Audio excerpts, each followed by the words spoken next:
Welcome to another episode of the Nintendo Powercast. I'm your host, N64 Josh. It's Game Chat, and we're just going to talk about whatever tonight. The thumbnail tonight reads, "Something feels off with the Switch." And it's not a bad thing. It's not that it feels off in a bad way. It's just I was thinking about it today, and something does feel a little bit off. So we're gonna dive into it. We're gonna chat about it. It's gonna be fun. Before we jump into this, remember, these streams are powered by Elgato, n64josh.com/Elgato. If you are looking for any kind of content creation gear, go and check out all of their stuff. Black Friday sale happening now, n64josh.com/Elgato. Cryptic is here. What's going on, baby? How we doing? Let's talk about this. Let's just talk about these first 6 months. I was thinking about it today on my drive home from, I think it was from the gym this morning. And does this launch window for the Switch feel like we're at the end of a console lifespan, like their life cycle, versus being at the beginning? Meaning, like, I feel like we're getting there's kind of some strange titles that we are getting outside of Mario Kart. There's not really that like big heavy hitter. Pokemon, of course, but I don't know about you guys, but for me, sometimes I feel like Pokemon is a like I don't know why, but I think about it as a bit of an outlier. You know, like it's always gonna be there, kind of thing, is the way I see it. Whether it's like super high quality or not, because we just never really know with that series. And it's not to say that it isn't fun, and I don't want any of this to come off in a negative way. I'm kind of wondering if it's just all evidence that Nintendo is super, super healthy, and they can show up like it's the end of a console generation versus the beginning and do just fine. I had a ton of fun with Donkey Kong. I have no issues with Donkey Kong. It's just a strange thing to see that there's not like a 3D Mario after so many years. And so I just want to kind of unpack a lot of this stuff. I know it's conversations that have been had periodically or throughout the last 6 months, but I kind of just want to hear from you guys, because on the flip side of it, like I play my Switch 2 like far more than anything else. And I have like a great time with everything that's there.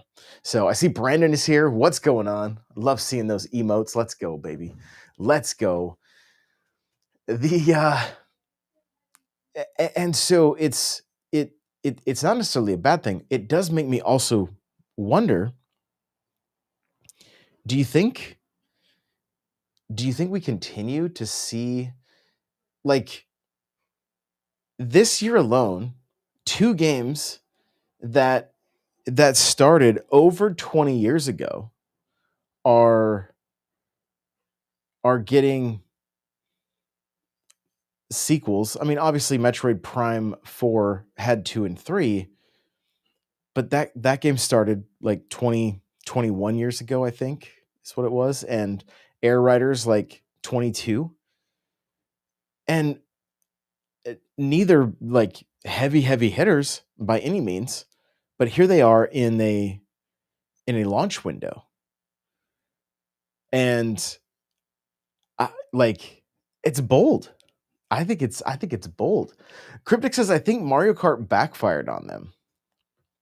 The hype for the game was so real, and I think Nintendo thought it would hold fans over for releases, but community really got burned and confused. Yeah, that's it's such an interesting thing, because on one hand, the game is a pack-in, right? So the majority of people are going, I can save $30 and get Mario Kart packed in. So most people are going that way. but it's still a like I think I just saw the in the UK, I think it was number 3 in sales. Let me fire up the eShop right now and just see what number it's at. What I find most interesting is, and I think I said this recently, we had such a polished Mario Kart that was literally uh, a deluxe version of the game that also launched pretty rough. That it took that becoming that deluxe version, making the changes that they did, adding double the amount of tracks for them to raise the bar so high that like Mario Kart World was going to have a hard time filling those shoes, no question. Nate says, "What is Mario Kart was actually a finished product in their eyes." I I believe so. I think, and I honestly don't know. I don't know how you avoid that. I don't know how you avoid it. And so, because there's so much about the game that is incredible, right? That I absolutely adore. Like I love it. So looking at the eShop real quick, Mario Kart is sitting at number 9 right now. Mario Kart World is at number 9, and just for kicks and giggles, Mario Kart 8 Deluxe is at number 6 over on the Switch side of things. So uh, Kirby Air Riders number 1, Pokemon 2, Hyrule Warriors 3, Bonanza 4, Madden 5, Hades 6, Mario Party 7, FC 26 is half off right now. I may pull the trigger on that one. Uh, that's a I may do it. I may do it. That was a lot of fun at PAX. And then Mario Kart, and then Tomb Raider, Split Fiction, Breath of the Wild, Sonic, Hogwarts, Tears of the Kingdom, Yakuza, Silk Song, Dragon Ball Z, Tony Hawk, Zelda, Cyberpunk, this new SpongeBob game, Kirby and the Forgotten Land, and oh weird, they have just the upgrade pack also is for Mario Party is there. So Mario Kart World's still selling, right? And I kind of assumed that if it was like not getting the word of mouth that it would need, that it wouldn't do as well. But I don't know that is the case. And when I think back to like I played it with my daughter. She immediately fell in love. She was like, this is everything I want. And so I do wonder from a casual's perspective, where does Mario Kart fall? Because for a lot of people, it's not about sweating. It's about getting in, having fun, playing with friends. They added voice chat, and for all we know, that gets utilized a ton. Not a lot of people are playing it like I do, as far as like out of the millions that purchase this game, right? Or probably even like a lot of you. Like you want to get good at this game. You want to dominate online. You want to dominate family gatherings, Like, so I get it. Brandon says Star Fox Return 2026. This is kind of the direction and where this gut feeling of mine is coming from, that things feel strange, that like I feel like Nintendo is about taking risks right now. That they're in a spot where they can, and everything is working. Regardless of what we say, like, even saying like Mario Kart backfired, their bottom line says otherwise. The community may not be super stoked about it, but they already got our money. And I do believe it is a long tail game. I don't think they're going to just like abandon it. We're going to see Mario Kart World Deluxe on Switch 3. I can't for the life of me think that's going to be the case. I just wonder where it goes. How do you even expand a game like this? If everything is connected, they're either A, going to have to add warp pipes that take us like to the beginning of some of the intermission tracks, or you're only going to be able to connect to tracks that are on the outside of the world if they expand the world, or they have to do an entirely separate world every time they do DLC. Like I, I'm I'm so confused and baffled on how they plan on doing it. I'm ready for it. I want to learn more, but I'm I do wonder how it's going to happen. Let's see. Crimson. To me, I have purchased more games in the first 6 months of the Switch 2 than the first year of Switch 1. Real? I mean, I can't say the same, but I was trying to collect everything for that first year of Switch 1. Some of it I wasn't buying to play, I was just putting it in my collection. Also, release aligned with Switch 2 has released more first party games than Switch 1.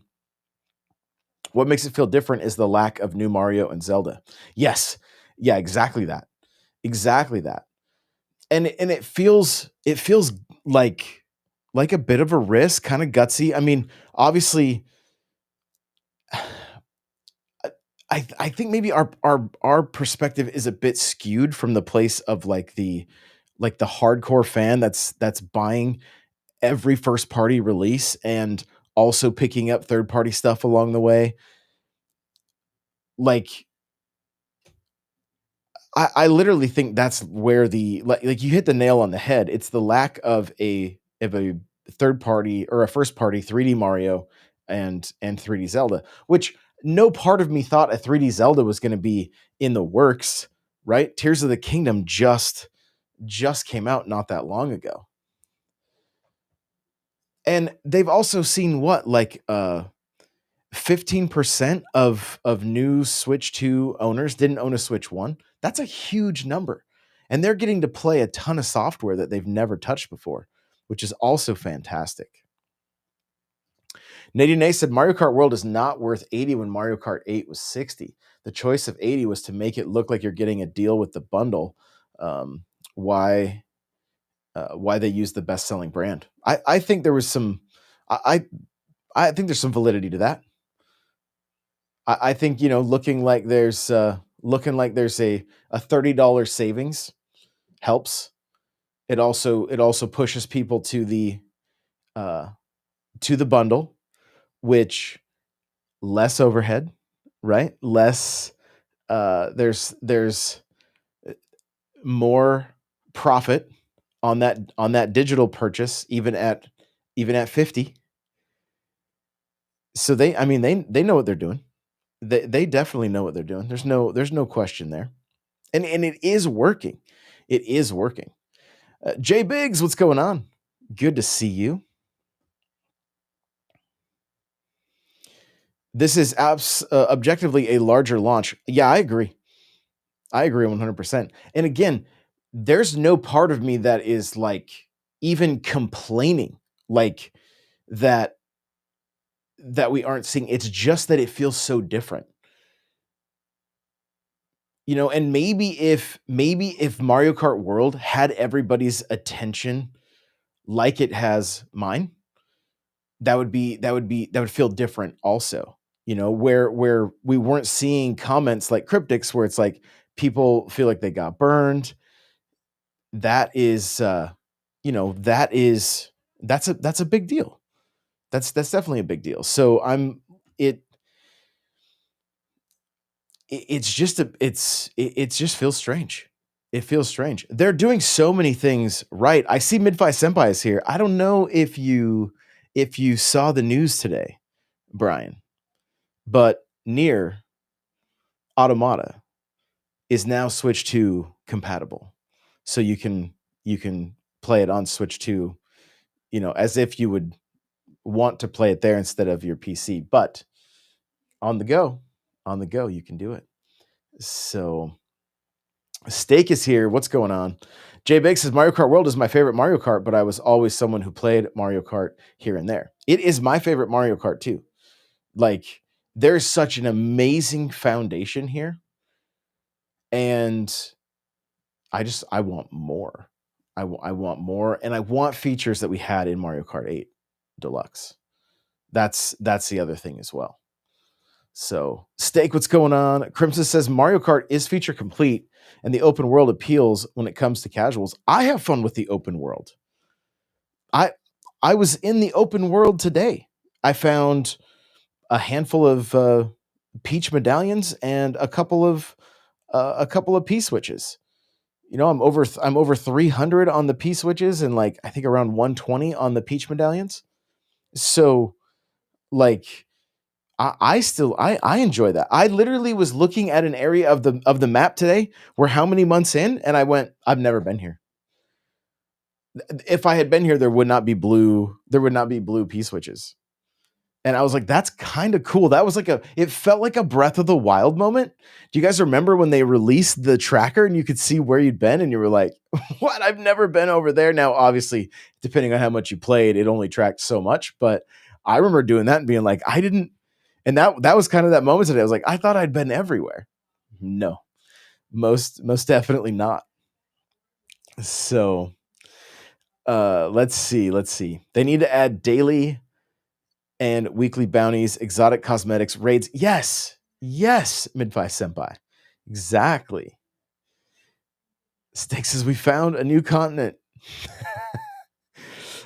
Nadia Nay says, I'm a casual and I don't like the open world. That's, I mean, fair. Totally fair. Totally fair. On the flip side of that, like if you have young kids and you want to turn them loose in Mario Kart, I turned the 3-year-old loose in the free roam. She has a blast. She presses the plus button, changes her character, and just drives around everywhere and loves it. My daughter, you know, I guarantee you, like she played with me, but when she finally gets this game, she's gonna lose herself in the open world, and that's gonna be completely for her. But I do think at the end of the day, for those of us that played Mario Kart 8 Deluxe on the regular, we wanted a very similar but improved experience where we could race the tracks, get better at the tracks just by spending time on them.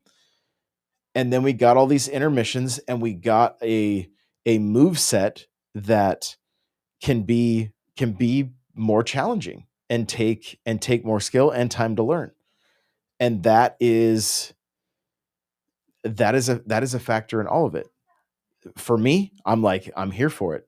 And I play against people right now that are 100 times better than I am just so that I can improve. But I get smoked regularly.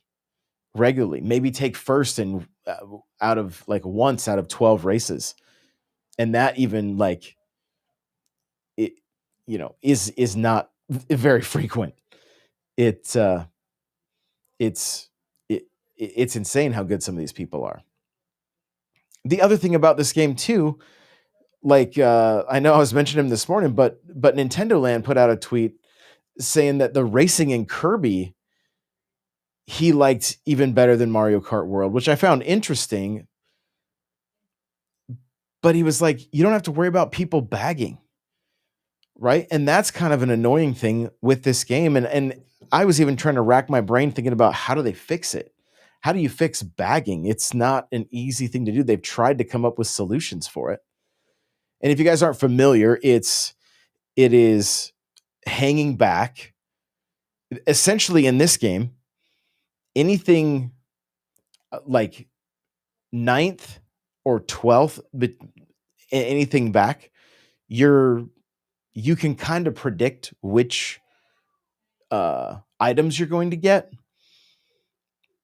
And then if you do something like pull like a shock and a bill, you can put yourself up to first real quick. And that is a lot of these tracks, that's how they're played.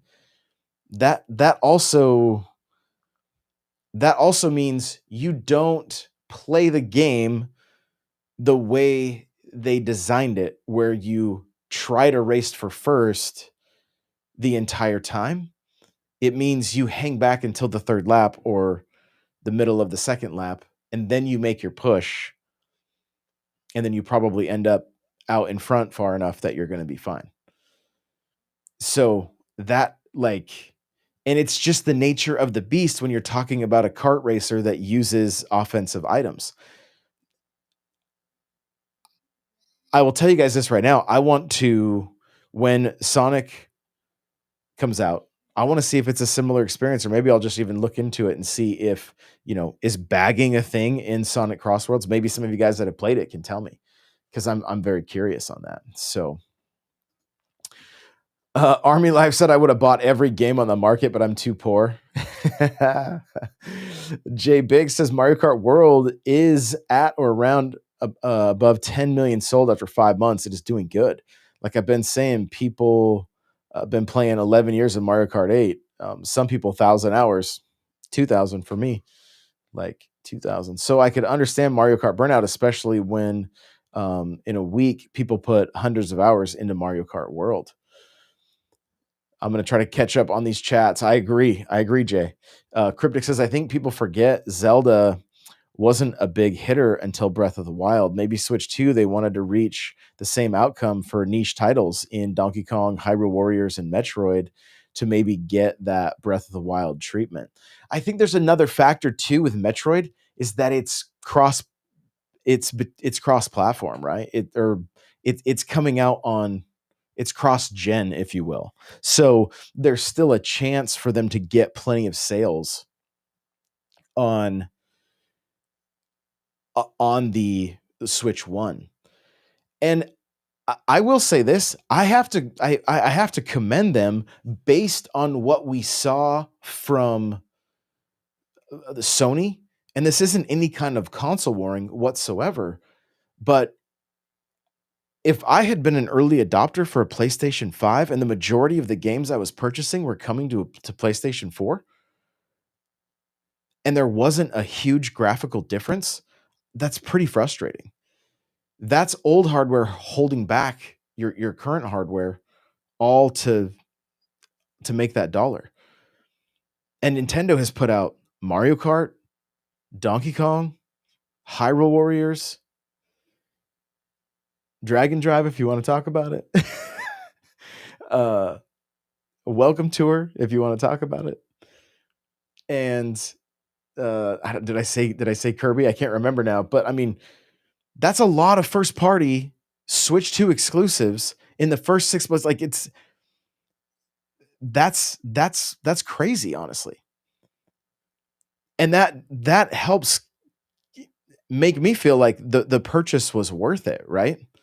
Because if every one of these games was available, I mean, do you know how many more like Mario Kart World would have been insane on Switch 1 too. I don't know, they couldn't have done it. They already said that. But the numbers would have been nuts. But I don't know that as many Switch 2s would have sold with this game being a pack-in and not available anywhere else. That's a draw. It is 1,000% a draw. And it is most definitely their biggest hit, right? Like, it will probably continue to be the top-selling Switch game for the remainder of the life of the system, especially once updates hit and all that kind of stuff. The only game that could potentially, I would say, if you just look at the top 10, like maybe Pokemon, maybe Animal Crossing, maybe Smash. But outside of that, like, the thing that really confuses me the most when you look at game sales, why is Tears of the Kingdom so much lower than Breath of the Wild? Did that many people play Breath of the Wild and say I didn't like it and I don't want more of it? That's one of the things that boggles my mind. Okay, I want to get to some chats, and there are a lot. So let's see. Let's see. Okay, Crimson says, for intermissions, I wish all tracks were pre-selected on, and the intermissions felt more maybe second nature. I think Knockout Tour without the knockout and 3 laps, just where you still drive to each course. Yes, I think I'm picking up what you're putting down, and this is something I've said from the get-go. Race to the track, do 3 laps. And there's also a handful of tracks that have some very strange design choices. Toad's Factory, when you do 3 laps, world record is under 2 minutes. It's under 2 minutes long. Mario Circuit is 3 tracks from the Super Nintendo put together, and it takes, I think the world record is like a minute and a second. So what, that should be 3 laps. Like 3 minutes is okay. I just feel like there was a bit of some very strange choices here. Like very strange choices. Like even in going back to Mario Kart 8 Deluxe, like Mario Kart 64 Rainbow Road should have been 3 laps. These karts were so much faster. The track didn't feel that big, and now it's too short. Just being the checkpoint race, right? So I think and I hope they will make some changes, because I guarantee I've done like I've even attempted a bit of speed running in Mario Kart 8 Deluxe, where I only race every single one of the tracks, 3 laps. I don't do any intermissions. And I got to tell you, the game feels better. It feels better. I think the intermissions actually hurt it. They're fantastic for knockout, but I think the intermissions, and going back to what Nate said, how he said, I'm a casual and I don't like open world. The intermission just feels like the open world. And I don't think that's what we're after when we're wanting to play Mario Kart. So Ham Starry says Metroid Prime 4 feels like the real launch to me, because Metroid is one of my favorite Nintendo game franchises. Let's go, Ham. I love that. Midfi says, so it will almost look as good as the PC release from 10 years ago. Sweet. I love that. Talking about Nier. Crypto says, I feel burned out because we had such a big community in Mario Kart 8. Now we're going to be getting updates on old features. I'm baffled. Tournament is still not in the game. Yeah. Right. They want you to play Kirby. Yes. Yes. Mohammed said they want you to play Kirby. They need all the games to sell. They can't just focus on Mario Kart. Very true. Yeah. We won't be getting DLC soon. Interesting. I was honestly hoping, in the moment Kirby launched, there'd be like an announcement before Christmas that there'd be something coming out for Mario Kart World, just as an extra little carrot, extra little carrot to let people know, like, hey, you pick up this brand new Switch 2, there's also going to be something brand new in Mario Kart World for you. So, Nate says, I feel like Nintendo could have done more. Open world could have been more interactive. Something feels missing. Yeah. I think having that open world be more story driven. If you open up the map right now and you see all the characters, if you had to face off with them in,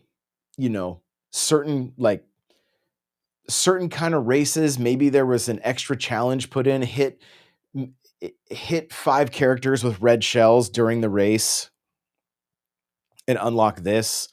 And it didn't need to be like some intricate thing. Like, I know some people wanted to like have boss fights and stuff like that, and that's fine. The easy way to do that, throw a mega mushroom on somebody, and then everybody else has to attack them as a giant. It takes X amount of shells. There it seems like there could have been some simple ways to implement those things to add story elements without having to do too much. And again, guys, guy on a microphone, I don't make games. I'm just speaking from my perspective. I could be completely off base, so keep that in mind. But those seem like things that they wouldn't have to do a lot of extra in order to make that a reality. Um, Byzantium says M64 Josh Burns kart tracks. Bam. Let's go. Let's go. JBig says Cryptic Twilight Princess sold 7.5 million. That is a big number. 10 million plus is not even um, though games cost to make now. Still, I think a reasonable amount of sales to expect is 5 million. I mean, I would assume that's the minimum they're hoping for Metroid is 5. That's my gut feeling. But looking at Donkey Kong and how fantastic it is, and you're sitting at what 3.2 or something along those lines. I kind of thought it would be higher. That game is really, really good. Like it's really, really good. And I think one of Nintendo's biggest problems right now is that it's these dev cycles take longer, and when we get stuff, we are consuming it fast. I think back constantly to Mario Wonder and just how quickly that game got consumed, you know. And we're just a couple months away from that getting DLC, and that one, my gut feeling is that's going to very much be a Mario Kart 8 Deluxe situation where they may double the size of the game. You got the Koopalings involved, which I couldn't be like more stoked about. Well, there's enough of them that if they each have like their own world, we could be looking at a game double the size. I don't know if that'll be the case or not, but that's kind of what I'm expecting, what I'm hoping. So Byzantium says I've neglected my Mario Kart. Got to get back to that eventually. Let's go. Let's go. Crimson says I do like open world. They need to make a multiplayer free roam and P-switch missions. Yes, that would be fun. That it would be cool to jump in with 24 people and see how like to do almost like to do a 24 person challenge to see how quickly you could do all the P-switches. Something like that, some missions essentially. I think could be really fun. Joey Pitt says, yeah, it felt off. There's no Diddy Kong special edition Switch 2 at launch. Here we go. Not even a Diddy Kong in Mario Kart, so I get it. I get it. Nadine Nay says, you see Sonic doing something different with loadouts, which is kind of cool. This feels like they added to Mario Kart 8, added grinding and wall riding that really isn't useful at a lot of points. And where it is useful, you've got to take a fair amount of time to get it down. That's in my eyes anyway. And I think that's where I think the two big factors are the skill gap when it comes to grinding and wall riding and finding where all these shortcuts are, and two, the lack of playing 3-lap races all of the time. It doesn't give you the opportunity to feel like you're getting better at the game, and I think those are factors that are hurting the community. Nate says, and honestly, I think remixing courses again brings less excitement for me. They have the differences, but it's too safe. It is, but it's also it has been their formula forever, right?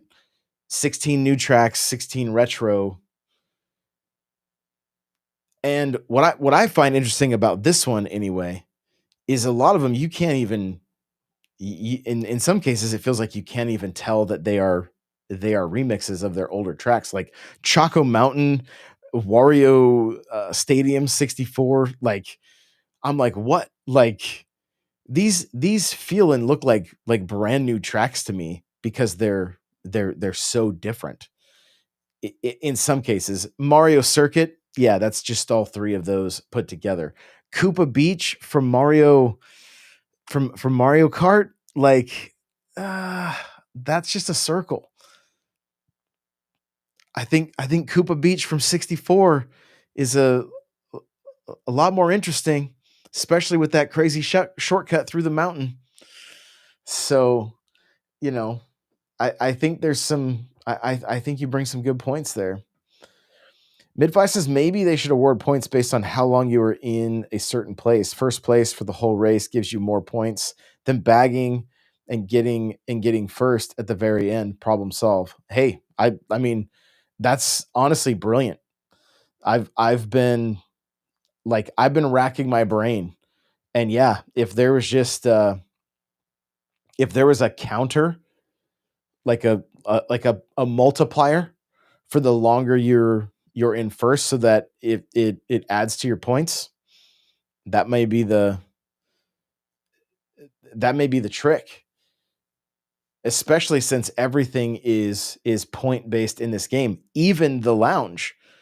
Right? The lounge is all about trying to get the most points, but you do that by bagging and then going and getting first. But yeah, if there was something that was like adding to your points at a higher multiplier, the further up the track, maybe something like that would help. I like it. Army Life says, do you think they will do a remake of Zelda Ocarina of Time? There's rumors out there. There's rumors out there. We got the 40th anniversary of Zelda next year. I think it's going to be a pretty big year for Zelda. That is a fan favorite.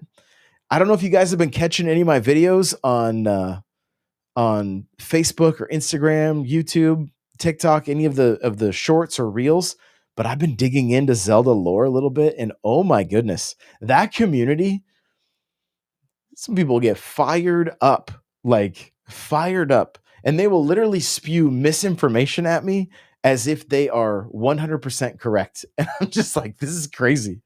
This is wild, but I love it. I love it. It's been fun making content about it. Especially right after this podcast is over, I have another one going up, kind of a follow-up to the last one about the hero shade. And I've been having a good time just digging into the lore and understanding the timeline and stuff better. It's been fun. So I hope Ocarina is on the way.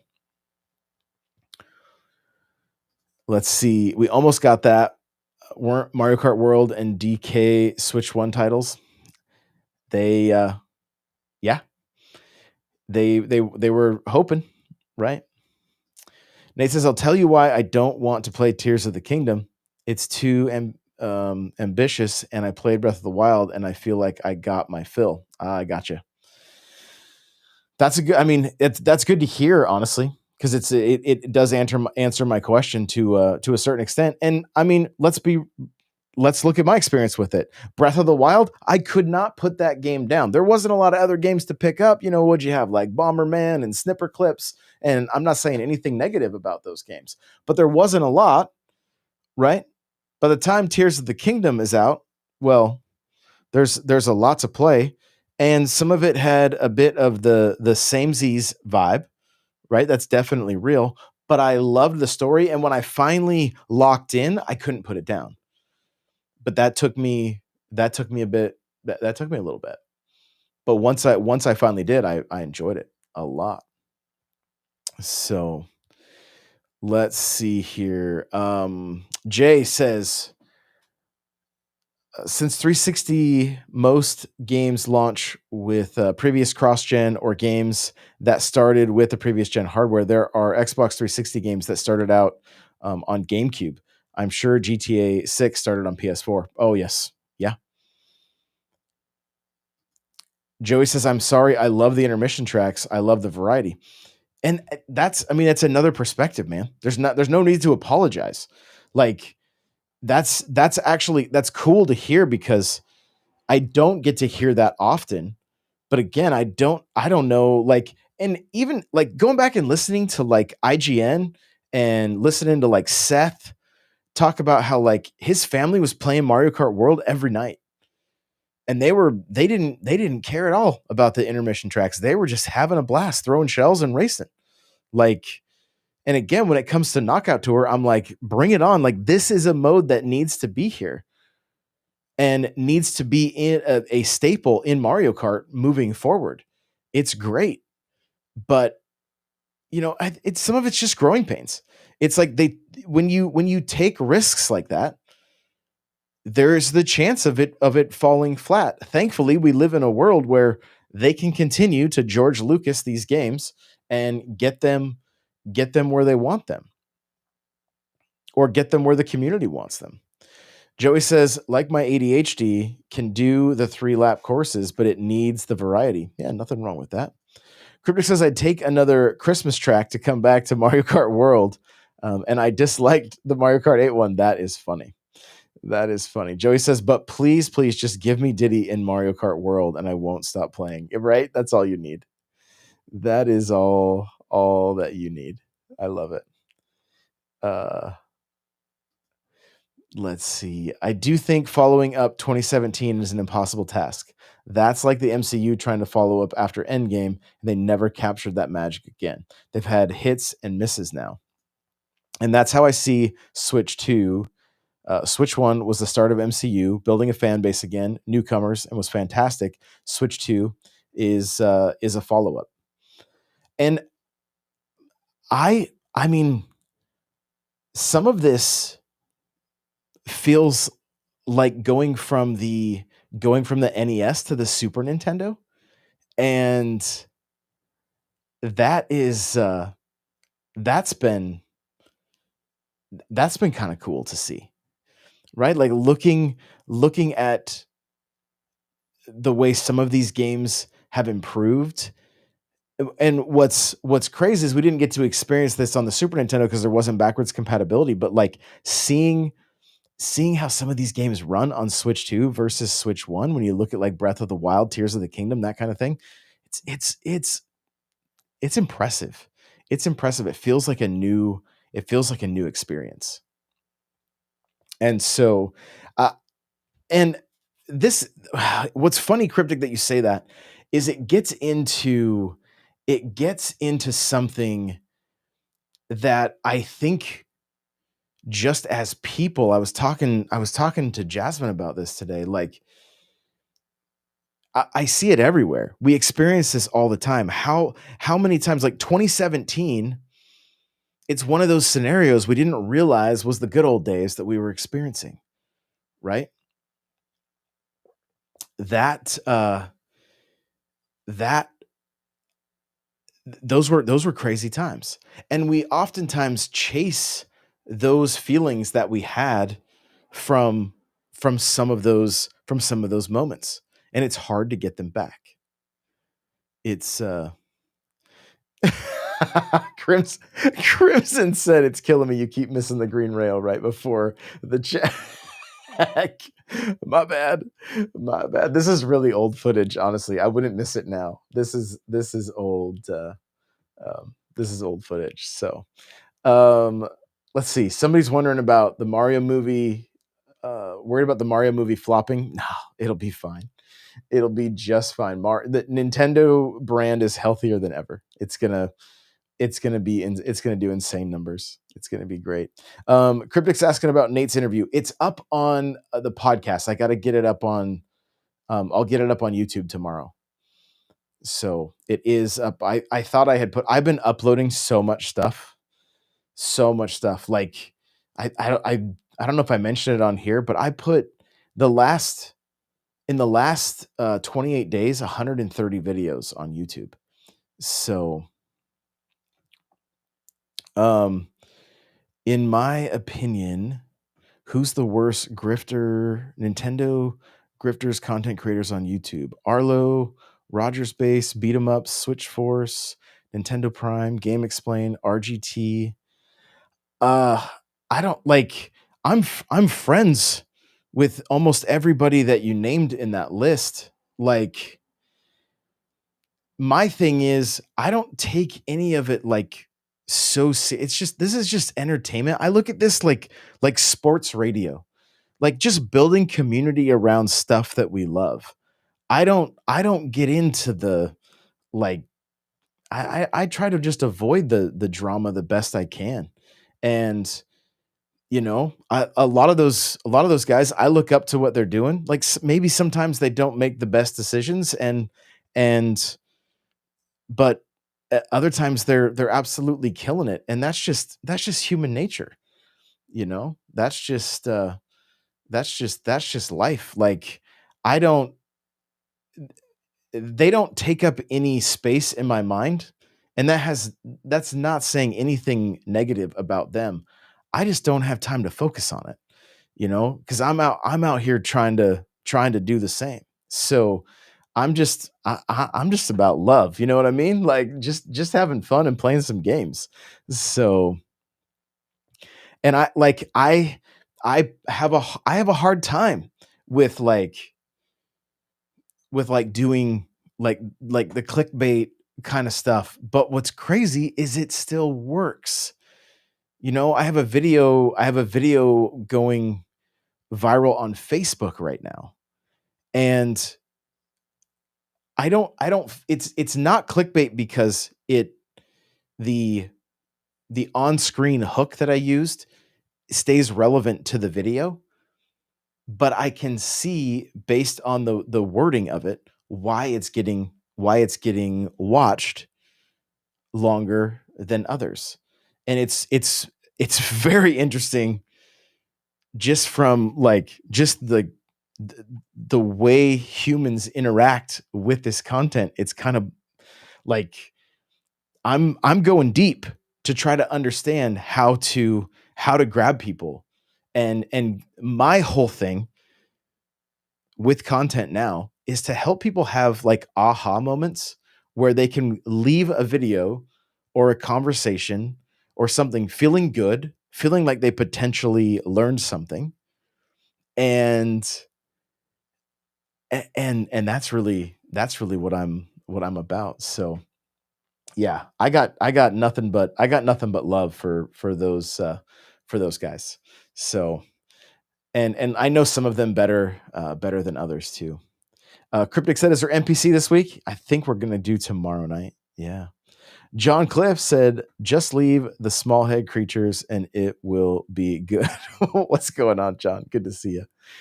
Uh, Black Dragon says, "Going back to the old Switch games, getting new life. I can't wait to play 2,000 more hours on the Animal Crossing update." Yo, it's yeah, Animal Crossing is gonna be crazy up until Pokopia comes out, right? So, um, Leon Hart is the clickbait king. I don't even know who that is. So I don't like when I tell you guys I don't watch much. Like I'm the you guys will think it's funny. The times I watch stuff or listen to stuff is at the gym. So I'll listen to IGN's podcast, and I will when if I'm doing the treadmill, I'll find like a Sunbro video to watch. Something along those lines. Maybe something that Nate put out, Nintendo Prime. But like that's even then I couldn't tell you the last one I watched from either of those. So, yo, we got a resub over on Twitch. Get some W's in the chat for Army Life. Appreciate it. The only grifter is N64 Josh. He's grifting those he's every PAX. Here we go. Not the panty party. Joey says, "I need Diddy Kong Racing to be revived so we can have all racing franchises back." That I mean, they're not all gonna be back until we get RC Pro Am and Rad Racer. All right. I'm gonna put that out there right now, Joey. We gotta get those those back also. So um you use Nintendo Prime's videos for your morning commute. I love that. That's literally why I started podcasts, to hopefully make people's commutes and their time at the gym and their time at work better. When I worked in the trades 10 hours a day, podcasts got me through my day. They taught me how to do online marketing. They taught me how to do content creation while I was working. And then I would go home and put to use everything I was learning. So uh I see even the most respectable fall prey to the thumbnail clickbait, but the content is usually good. Nate needs to lower the intensity a little. He is a master at the craft. Every time I see his thumbnails, I'm like, that, uh, big news, right? Like I love it. It always puts a smile on my face. Black Dragon says, "What do you mean? You don't live vicariously through people on the internet?" Nah. No, I don't. I don't. Not Nady Nay saying Panty Party Cart would be legit. Here we go. Here we go. You know. And I mean, that's why like tomorrow night, guys, if you make it to the early show, the 9 o'clock show, we're talking about Metroid Prime Fusion. Like we're doing a game of the week. My big thing is I want to do more than just talk about games. I want to play games. I'm trying to beat Prime Remastered and Hyrule Warriors right now. And it takes me forcing myself. I have to stop what I'm doing. I did the Toad's Factory time trials today on Mario Kart World. I jumped in Smash a little bit to try to work on my trying to get my Mario into Elite. Just little like basically like if I typically work from home. If I'm like starting to get tired, I'll jump into Smash for a little bit. It gets the adrenaline pumping, do like 2 or 3 matches, and then I go back to work. It's fantastic. So the my thing is like I want people to be excited about their games they're playing, not worried about like all the other nonsense and stuff that just takes away from the fun of it. So that's where I'm at. We've been going for almost an hour, you guys. You've all been amazing. Seriously, thank you for hanging out. Appreciate you all so much. And remember, play it loud.